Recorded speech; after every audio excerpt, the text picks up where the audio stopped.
નમસ્કાર વહાલા જાગૃત મતદાર નાગરિકો, આજે 7મી તારીખે ચૂંટણી પર્વનો પવિત્ર દિવસ આ આનંદ અને ઉલ્લાસના વાતાવરણમાં બધા સૌ સાથે મળીને ઉજ્જવળ ભારતના ભવિષ્ય માટે, એક ભારત શ્રેષ્ઠ ભારતના નિર્માણ માટે વધુમાં વધુ મતદાન કરીને આ અવસરને વધાવીએ।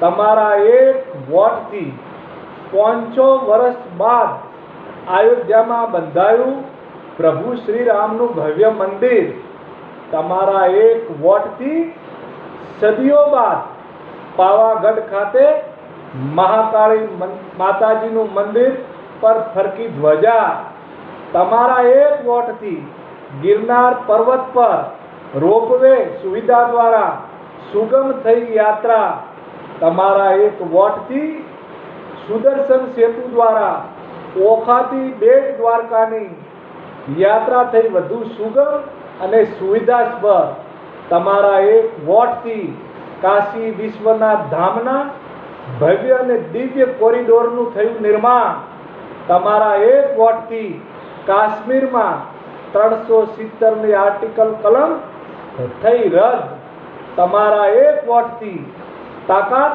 આ દેશનું ભવિષ્યનું નિર્માણ અને દેશની તાકાત નક્કી કરી શકે, માટે સૌ સમજી વિચારીને દેશના હિત ખાતર નિર્ણય કરીને તમારો મત ભાજપને, તમારો મત નરેન્દ્રભાઈ મોદીને આપજો।